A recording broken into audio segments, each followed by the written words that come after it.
লিটনকে বাদ দিয়ে স্কোয়াডে ইমরুল কায়েসকে সুযোগ দেওয়া হোক। লিটনের চেয়ে ইমরুলের বর্তমান ফর্ম অনেক ভালো। লিটনের টানা বাজে পারফরমেন্সের পর উঠেছে এমনই দাবি। তবে এমন দাবি বিসিবির কান পর্যন্ত পৌঁছবে তো?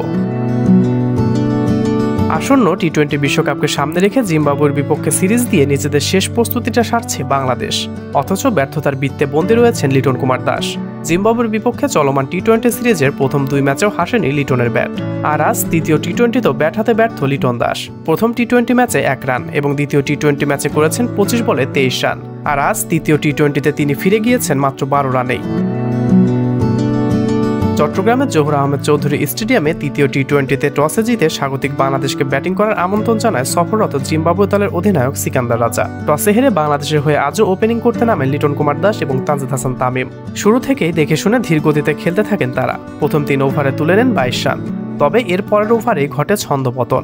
ব্যর্থতার বৃত্তেবন্দী লিটন দাস আজও ফিরে গিয়েছেন শুরুতেই। 15 বলে 12 রান করে ব্লেসিং মুজারাবানির বলে বোল্ড হয়ে সাজঘরে ফিরে যান তিনি। তার বিদায় 22 রানেই প্রথম উইকেট হারায় বাংলাদেশ। আর লিটনের টানা এমন বাজে পারফরমেন্সের পর প্রশ্ন উঠেছে, বিশ্বকাপের স্কোয়াডে সুযোগ পাবেন তো লিটন, নাকি দেখা হবে অন্য কাউকে, নাকি ফর্মহীন লিটনের ওপরই রাখা হবে শেষ ভরসা?